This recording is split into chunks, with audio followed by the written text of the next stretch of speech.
안녕하세요. 살다 살다 제가 이런 글을 다 쓰게 되네요.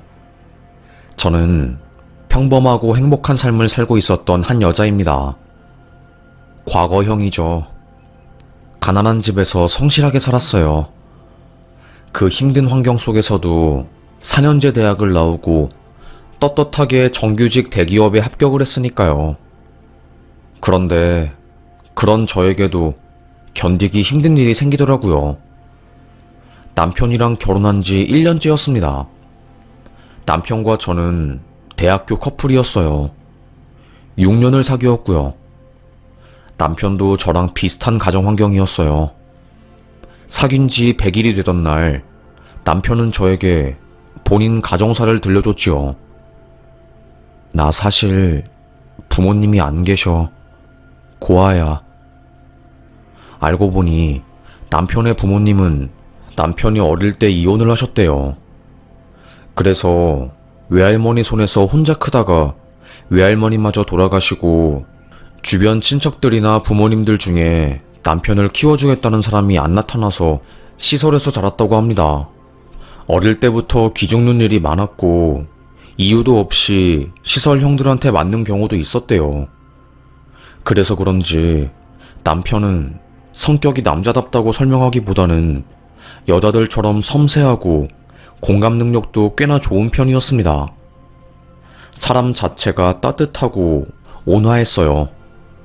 아마도 가슴 속에 있는 상처 때문에 더 그런 것 같았어요. 학교에서도 유명했습니다. 야, 너는 진짜 여자친구만 바라보는 애구나. 어떻게 여자친구를 그렇게 좋아할 수 있냐? 진짜 신기하다. 그러게 말이야. 저 선배는 여자친구밖에 몰라. 술자리에서도 다른 여자랑 말 절대로 안 섞고 후배들이 대시해도 절대 안 넘어가잖아. 저 얼굴에 저 키에 저 성격이면 진짜 완벽한 거 아니야? 여자친구 엄청 부럽다. 꽤나 잘생겼던 제 남편은 엄청 인기가 많았습니다. 그래서 사람들이 저만 바라보는 것을 더 신기해하고 대단히 여겼던 것 같아요. 반면에 남편은 어린아이처럼 상처를 가지고 살았기 때문에 그 상처를 이해해주고 보듬어주는 저를 너무 좋아했던 거죠. 겉모습이나 허울보다는 속마음을 보는, 진심을 바라보는 그런 남자였습니다. 오랜 시간 연애하고 결혼에 꼴이 난 저희는 초반에 세상을 다 가진 것 같았어요. 내가 사랑하는 사람이 날 사랑해주고 그 사람과 사랑의 결실을 맺으니 더 이상 바라는 게 없을 정도로 너무나도 행복하더라고요. 그런데 그런 저에게 시련이 왔답니다. 암 3기였어요. 믿기지 않았지요, 저도요. 직장에서 일을 하고 있는데 하루하루 몸이 너무나도 피곤한 겁니다. 내 몸이 왜 이렇게 피곤하지? 진짜 이상하네. 회사에서도 자꾸 잠이 오고 뭘 먹어도 기운이 없고 무엇보다 속이 미스거리기 시작했어요. 일을 하다가 제가 이유도 없이 헛구역질을 하니까 무슨 일 있어? 회사에서 이러지 말고 병원에 좀 가봐. 이러다가 쓰러지면 우리도 곤란해. 심하게 아픈 건 아닙니다. 요즘 체력이 떨어져서 그런지 몸에 기운이 없네요. 그러지 말고 반찬해서 병원 좀 갔다 와봐. 이건 내가 명령하는 거야. 고집 부리지 말고 병원 갔다 와. 회사 사람들의 권유로 저는 반차를 냈습니다. 처음에는 별거 아니겠지 하는 마음으로 약국에 갔어요. 증상을 말하니 한 달 정도 되셨다고요? 그럼 약국에서 약 받아가는 것보다 내과에 가서 한번 검진 받아보세요. 큰 병일 수도 있을 것 같아요. 터덜터덜 동네 할아버지가 운영하는 작은 내과에 갔습니다. 심각하게 저의 이야기를 듣던 그 할아버지 의사는 바로 소견서를 써주었어요. 세브란스에 빨리 가보라고 하는 겁니다. 암 증상인 것 같은데 일단 혹시 모르니 꼭 대학병원에 가서 검진 받아보세요. 저는 그때까지만 해도 믿지 않았어요. 이렇게 젊은 내가 암이라고? 말도 안 돼. 별일 아니라고 생각하고 그냥 넘겼던 저는 오만했습니다. 소견서를 써줬음에도 불구하고 병원에 가지 않고 그냥 처방받은 약을 먹으며 버티었어요. 그러다가 집에서 피토를 하게 된 거죠. 변기통 전체가 빨간 것을 본 남편이 깜짝 놀라 당신 안 괜찮은 것 같은데? 다른 거 다 필요 없고 빨리 병원 가. 아프면 큰 병원을 가야지. 가만히 냅두면 더 큰 병이 된다고. 이러다가 진짜 큰일 나. 저 대신 세브란스에 전화를 해서 바로 예약을 했어요. 그리고 그 병원에서 암 3기 판정을 받은 거였습니다. 암 진행이 많이 되었어요. 다행인 건 말기가 아니란 거고 항암 치료를 시도하면서 치료해야 할 것 같습니다. 검진을 받은 다음 날부터 더 힘들고 더 아프고 죽겠더라고요. 항암 치료를 시작하니까 머리카락이 후두둑 빠지기 시작했어요. 저는 가슴까지 내려오는 긴 생머리를 가지고 있었거든요. 거울 속에 저는 골룸이 되어 있었습니다. 그 모습을 보고 펑펑 우니까 남편이 바리깡을 사왔어요. 나 당신이랑 어떤 일이 있어도 끝까지 함께 할 거고 그 아픔 함께 가지고 갈 거야. 자기 머리를 빡빡 미는 겁니다. 여보, 하지 마. 난 진짜 괜찮아. 이렇게 안 해도 돼. 아니야. 난 당신의 남편이잖아. 평생의 동반자니까 우리 함께 해야지.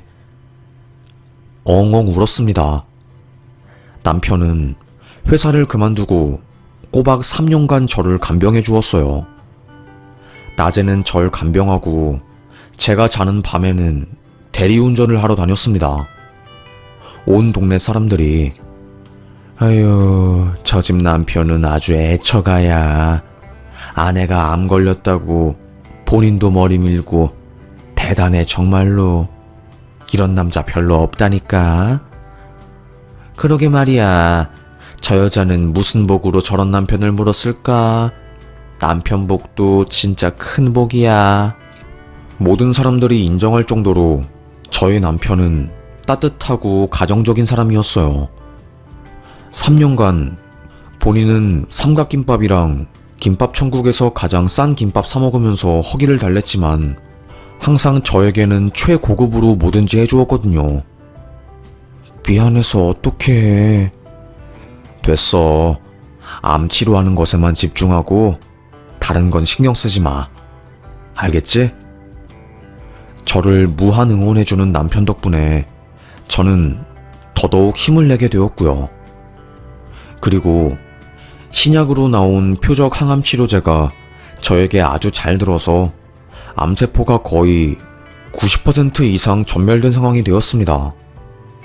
그 이후부터는 전 통원 치료를 하게 되었고 1년 뒤 완치 판정을 받았어요.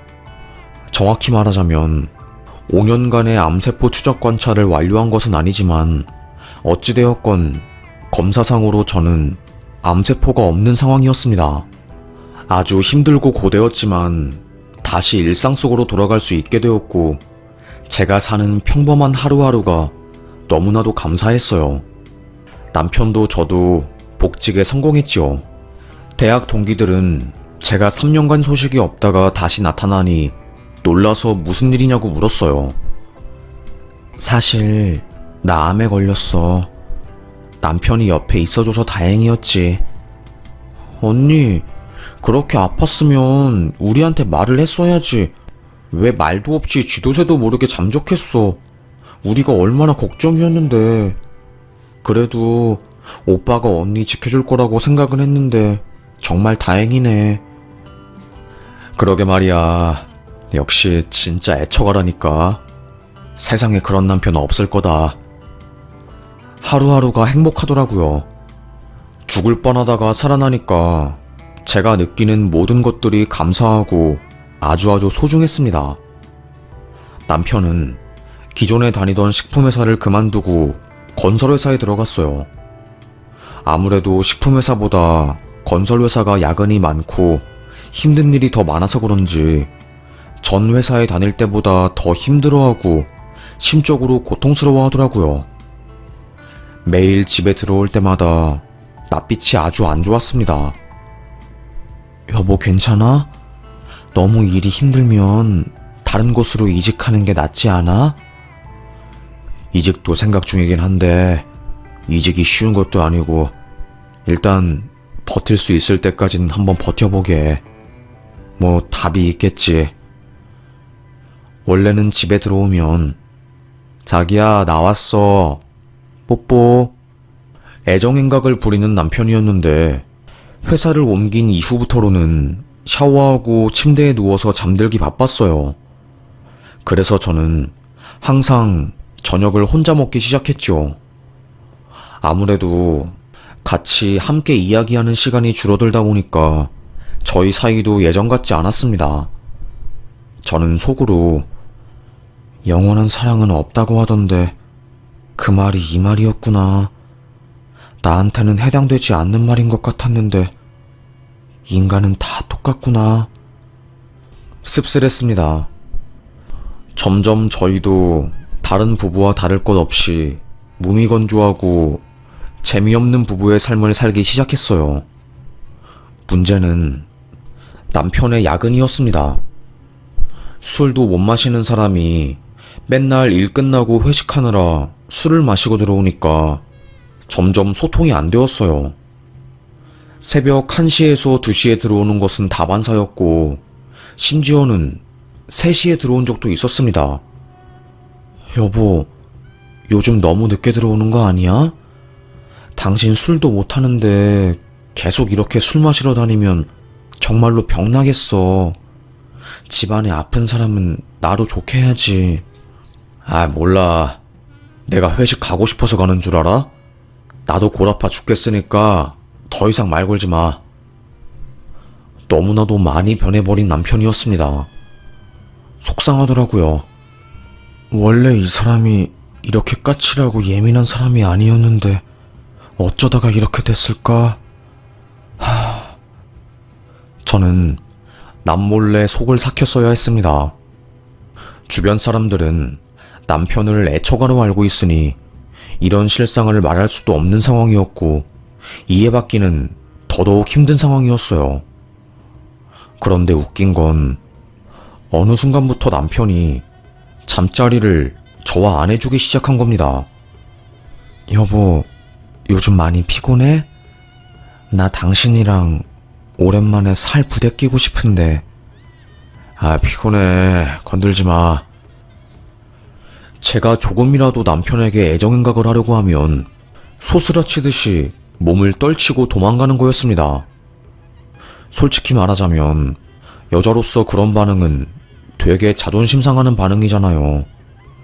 자존감도 완전히 내려가고 별의별 생각이 다 들더군요. 내가 여자로서 매력이 없는 건가? 항암 치료하느라 탄력이 줄은 건가? 콜라겐 영양제도 먹고 나름대로 할 수 있는 거는 다 해보았습니다. 어느 날 회식 후 술에 취해서 들어온 남편이 저에게 한마디 하더라고요. 너랑은 밤에 재미가 없어. 뭐라고? 뭐라고 했어? 방금 나한테 한 말이야? 너한테 한 말이야. 너 밤에 재미없다고.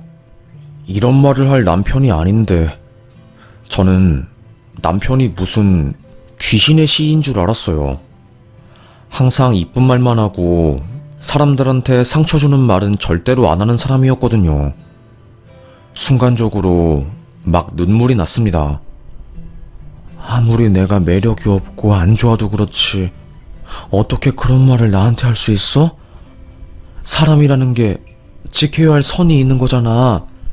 적당히 해야지. 대체 이게 뭐냐고. 남편은 우는 저를 쳐다도 보지 않고 쌩하고 안방으로 들어갔습니다. 그리고 속 편하게 대자로 뻗어서 자더라고요. 상상 속으로는 침대에 누워서 자고 있는 남편 놈을 때려 죽여도 시원치 않았지만 그때는 온몸이 굳어버리는 것 같아서 아예 움직일 수가 없었습니다. 왜 드라마에서 교통사고 당하는 사람들이 차를 보고 도망가지 않고 몸이 그대로 굳어버리는지 알 수 있겠더라고요. 그날 이후로 저는 여자로서 죽은 거와 마찬가지였습니다. 아침에 일어나서 서로 쳐다도 보지 않고 회사에 나갔어요. 그리고 남편은 그날부터 회식이 늦게까지 있어도 저에게 더 이상 연락하지 않았습니다. 아예 새벽에 들어오고 술에 쩔어가지고 오는 게 일상이 된 거였죠. 당신 맨날 이렇게 늦게까지 회식할 거야? 이건 좀 아니지 않아? 이게 회사 생활이야. 당신은 여초 집단에 있어서 모르겠지만 건설회사는 달라 다른 회사랑. 그게 불만이면 당신도 밤에 나가서 친구들이랑 놀든가. 너무나도 까칠하게 변해버린 남편. 어쩌다가 내 인생이 이렇게 된 거지? 그렇게 애처가였고 나에게 온 마음을 다 줄 것 같았던 그 사람이 이렇게나 변해버린 게 믿기지 않고 속상했어요. 그러다가 제가 아주 친한 친구에게 속마음을 털어놓게 되었어요. 나 사실 요즘 남편이랑 사이 엄청 안 좋아. 어쩌다가 이렇게 된지 모르겠어. 새벽 3시에 들어오는 건 기본이고 나랑 하는 잠자리가 재미없다고 날 구박하네. 뭐? 미친 거 아니야? 진짜로 그런 말을 했다고? 와, 진짜 제정신 아니구나. 야, 그건 참지 마. 할 말이 있고 못할 말이 있지. 뭐 하는 거래 진짜? 네가 만만하대? 이혼해. 왜 같이 살아? 친구들은 저를 보고 당장 이혼 안 하고 뭐 하냐면서 윽박을 질렀어요. 저는 그래도 3년 동안 암 걸린 저를 간호해주고 지켜준 정 때문에 자꾸 다시 원래 자상한 그 사람으로 돌아올 수 있을 거야 희망을 놓지 않았거든요. 하지만 객관적으로 주변 사람들의 말을 들어보니까 확실히 이혼을 하는 게 맞겠다 싶더라고요. 더 이상 시간을 질질 끌어봤자 나만 상처받을 것 같았고요. 결국 남편 몰래 이혼 전문 변호사를 찾아가서 상담을 받았습니다. 성격 차이로 인한 이혼이 될 것 같은데 이 경우에는 합의가 되지 않으면 소송으로 가야 할 것 같습니다. 이혼 소송은 1년 정도 걸린다고 생각하시면 되고요. 위자료 같은 걸 더 크게 받고 싶으시면 남편이 바람 피웠다는 증거를 가지고 오면 일은 더 쉽게 풀립니다. 기계처럼 딱딱 설명해주는 변호사의 말을 들으니까 이혼은 현실이구나 싶더라고요. 변호사 비용이 한두 푼 드는 것도 아니고 상당한 금액이었습니다. 하지만 더 이상 제 자신을 방치해둘 수 없다는 강한 결심 때문에 저는 마음을 먹었어요. 이혼하기로요.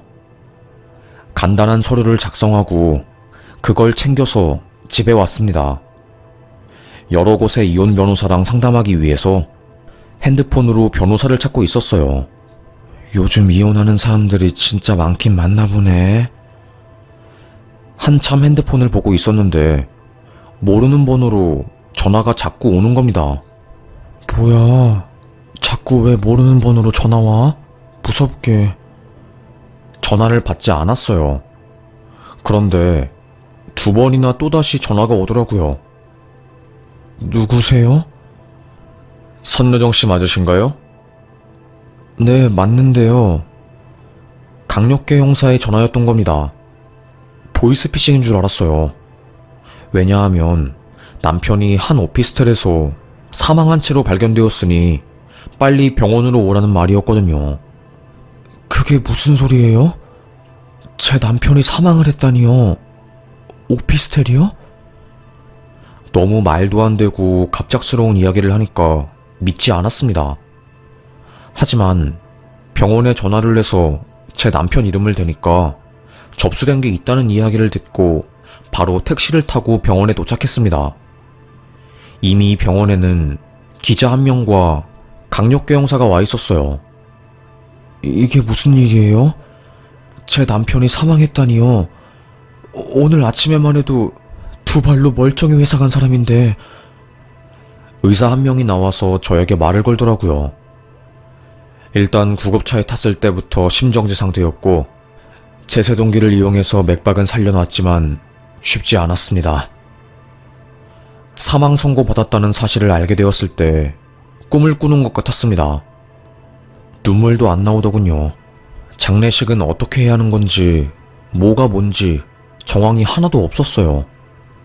그런데 경찰서 출입기자로 추정되는 사람이 저에게 질문을 하더라고요. 평소에 남편분이랑 사이는 어떠셨어요? 이 사건 관련해서 아시는 게 있습니까? 아니, 갑자기 저한테 무슨 질문을 하시는 거예요? 눈을 흘겼더니 옆에 있던 강력계 형사가 지금 아무것도 모르시는 것 같으니까 질문은 자제해주세요. 그리고 엠바고 상태이니 기사나 관련 정보 흘리는 것은 안 됩니다. 저를 데리고 사람이 없는 곳으로 가더라고요. 형사는 주변을 두리번거리더니 단순한 사건이 아닌 것 같아서 기자가 붙은 것 같아요. 그 오피스텔이 술집에서 일하는 업소 여자가 사는 곳이었고 남편분이 그곳에서 사망한 채로 발견되었어요. 타살도 아니고 자살도 아니라서 의문이 남는 상황이고 부검을 해봐야지 정확한 사망 원인을 알 수 있을 것 같습니다. 이게 무슨 일인가 싶었습니다. 내가 들은 게 맞는 건가 싶었어요. 그래서 국과수에서 부검 결과가 나올 때까지 저는 남편의 장례를 치르지도 못했어요. 사람들에게 뭐라고 말을 해놓을 수도 없었던 거고요. 그리고 얼마 뒤 형사가 전화가 왔습니다. 경찰서에 방문을 해달라고 하더라고요. 부검 결과가 나왔는데 치사량의 마약을 사용한 것 같습니다. 남편이 약을 과다 투여해서 결국 사망을 했다는 결과를 얻게 된 거였어요. 아니, 저희 남편은 평범한 회사원인데 그게 무슨 소리예요? 약쟁이라니요. 이 사람은 주사 맞는 것도 무서워해요. 오피스텔에서 다량의 약이 발견되었고 관련해서 수사 중입니다. 일단 당황스러우시겠지만 기다려주시면 당국에서 차근차근 원인을 풀어나갈 것입니다. 처음에 경찰은 저희 남편이 약에 중독이 되어서 죽은 거라고 판단을 했어요. 하지만 아무리 생각을 해도 저희 남편은 약에 중독되는 삶을 살 리가 없다는 생각이 들더군요. 아무리 남편이 밉고 싫어도 억울함은 없어야겠다 싶었습니다. 그래서 남편의 회사를 찾아갔어요. 직원들을 붙잡고 막 물어보기 시작했죠. 혹시 그 오피스텔 여자랑 남편 관련해서 아시는 거 있으세요? 아무도 대답을 해주지 않았습니다. 뭔가 아는 게 있지만 입을 꾹 다무는 느낌이었어요. 죽은 사람은 죽은 사람이고 회사를 다니고 있는 우리는 산 사람이니 일단 살아야 하지 않겠냐, 이런 마인드였던 것 같았습니다. 너무 억울할 것 같아서 이렇게 애원합니다. 혹시라도 아시는 게 있으면 제 번호로 연락 주세요. 아무런 수확도 없이 남편의 회사에서 나오게 되었고요. 형사한테 흘려듣기를 약 중독으로 인한 급성 사망으로 내사 종결할 것 같다는 이야기가 흘러나왔습니다. 그런데 그때 제가 엄청난 걸 알게 된 거예요.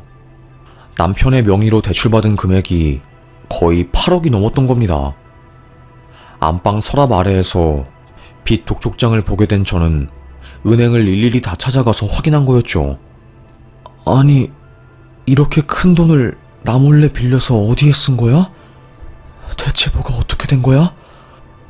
너무나도 혼란스러웠습니다. 마치 최종 그림을 모르는 퍼즐들을 하나씩 찾아가는 느낌이었어요. 그때 제 핸드폰으로 문자가 한 통 왔습니다. 안녕하세요. 저 할 말이 있어서 문자 드렸습니다. 그 사건 관련해서요. 바로 전화를 했고 인적이 드문 한 카페에서 만나게 되었어요. 그 여자랑 형, 보통 관계 아니었어요. 회사의 신입사원이라고 밝힌 남자가 저에게 꺼낸 이야기는 충격 그 자체였습니다. 그 회사는 회식을 엄청나게 강요하는 곳이었대요. 회식을 안 가고 빼는 순간 왕따 확정이었고요. 그래서 제 남편도 어쩔 수 없이 새벽까지 술자리를 지키고 있었던 거였고요. 부장님이 술집에서 여자들을 부르는 걸 좋아하거든요. 형이랑 처음 회식 간 날도 여자를 불렀어요. 양주를 마시고 모두 취해 있었죠. 그때 그 업소에서 제일 이쁜 여자가 형한테 관심을 보였어요. 막 이것저것 물어보기 시작하더라고요. 키 크고 잘생긴 제 남편에게 술집 여자가 이것저것 물어보기 시작했답니다. 업소 여자가 남편에게 술을 따라주고 그 술을 마신 남편은 그때부터 이상해졌대요. 그 여자가 준 술을 마신 형은 뭔가 평소랑 달랐어요. 아무리 술을 많이 마셔도 항상 차분하고 조용한 형이었는데 그날은 유난히 붕 떠있고 사람이 예민해지고 이상하더라고요. 말로 표현할 수 없었어요. 그냥 무서웠어요. 그렇게 그날 이후로 남편과 그 여자는 항상 술자리에서 함께 앉게 되었다고 하더라고요. 그 회사 후배 말로는 제 남편이 점점 까칠해지고 성격 자체가 예민해졌다고 하더라고요. 아무래도 그 여자랑 형이랑 밀접한 관련이 있는 것 같아요. 형의 죽음도 그 여자가 관련되어 있다고 봐요. 그래요. 말해줘서 너무나도 고마워요. 이렇게 진술해주는 게 정말 쉽지 않았을 텐데. 저는 제가 들은 모든 사실을 형사에게 말해주었습니다. 이래도 내사 종결할 거예요? 이건 아니죠. 사람 몸에서 약물 반응이 나왔다고 다 약쟁이이고 중독자라서 죽은 건가요? 다른 사람이 우리 남편한테 약물을 넣어서 일부러 죽였다면 어쩌실 거예요? 저희 남편 정말로 착한 사람이었어요. 이렇게 죽을 사람이 아니에요. 일단 걱정 마시고 저희도 다 조사할 겁니다. 아니, 그냥 이렇게 가만히 있다가 분명히 억울해질 일이 생길 것 같아서 불안해서 그래요. 그리고 남편 명의로 8억 원의 대출이 있었던 거 아세요? 저는 그 돈 한 번도 못 봤어요. 제가 대출 관련한 이야기를 하니까 형사 눈이 동그래졌습니다. 그래요? 사건은 원점으로 돌아갔습니다. 남편의 죽음의 원인을 밝히기 위해서 강력계 형사팀이 꾸려졌고요. 그 여자를 중심으로 조사를 시작하게 되었어요. 그러다가 회사 사람들, 그리고 그 여자가 근무하는 술집 직원들을 조사하기 시작하니까 하나 둘씩 진실을 이야기하기 시작한 겁니다. 체리는 맨날 약에 쩔어 살았어요. 걔는 유통도 하는 걸로 알아요. 워낙에 자기가 가지고 싶은 건 다 가져야 하고 욕심이 많은 성격이라서 평소에도 유부남 인생 파탄 내는 걸로 유명했고요. 걔는 상간녀 소송도 많이 당했을 거예요. 우리만 아는 사건만 해도 2건이니까. 선배님, 확실히 그 업소 여자를 만나고 나서부터 이상해졌어요. 회사에서 막 불안 증세를 보이기도 했고요. 화장실에서 마주쳤을 때는 손을 달달 떨면서 정신과 약을 입에 털어놓더라고요. 경찰서에서는 이 사건을 단순한 사망사건이 아니라 타살일 수도 있다는 가능성을 열어놓고 제 남편의 측근인 그 여자에게 압수수색 영장을 발부했어요. 등본에 있는 거주지 외에 다른 사람 명의로 계약한 거주지를 압수수색했고 그곳에서 주사기 10수대와 약물들, 그리고 대포 핸드폰을 발견했습니다. 핸드폰은 공장 초기화가 되어 있는 상황이었고요. 경찰에서는 그 핸드폰을 포렌식 수사를 했어요. 그곳에서 소름 끼치는 진실을 알게 된 거였죠. 네이버 검색 기록에 약물 사망 치사량, 사람이 죽었을 때 빚은 어떻게 되나요? 사실혼 관계 보험금 등등이 발견된 거였어요. 누가 봐도 타살이 명확해 보였습니다. 그리고 또 한 가지 알게 된 사실. 남편의 명의로 된 8억 원의 빚은 남편이 빌린 게 아니었어요. 그 여자가 지가 남편의 아내인 척을 하고 인감도장과 통장 그리고 민증을 가지고 가서 대출 심사를 받은 거였답니다. 온몸에 소름이 끼치더라고요. 이것도 은행원의 증언으로 알게 된 사실이었어요. 그렇게 꼬리에 꼬리를 무는 진실을 향해 걸어갔고요. 알고 보니 제 남편은 그 여자에게 노란한 거였어요. 그 여자의 성격은 가지고 싶은 건 무슨 일이 있어서라도 꼭 가져야 하는 사람이었습니다. 제 남편을 처음 보자마자 한눈에 반해서 미인계로 꼬시려고 했지만 워낙에 애처가인 남편은 꼼짝도 하지 않았답니다. 슬슬 심술이 나기 시작한 그 여자는 해서는 안 될 짓을 해버린 거죠. 술에 약을 타서 남편에게 건넨 거고 그 순간부터 제 남편의 인생은 망가지게 된 거였습니다. 약에 중독된 사람들은 답이 없는 거 잘 아시죠? 그 약 때문에 신경질적이게 된 거고 본인의 진심이 아닌 말들이 툭툭 나오기 시작한 거죠. 호르몬이 완전히 망가졌으니까요. 약을 입에 넣지 않으면 잠을 잘 수가 없는 상황이 되니까 갑을이 완전히 바뀌어 버린 겁니다. 남편은 그 업소 여자에게 약을 좀 달라고 하고 업소녀는 그때부터 갑질하기 시작한 거죠. 인감도장이랑 통장 가지고 와. 그리고 집에도 늦게 들어가. 이런 식으로 명령하기 시작한 거고 살기 위해서 남편은 그 여자 말을 따랐다고 합니다. 그래서 그 여자는 남편의 명의로 돈을 빌리기 시작한 거고 가질 수 없는 남자이니 차라리 망가뜨려 버리자 해서 이 지경까지 오게 된 거였어요.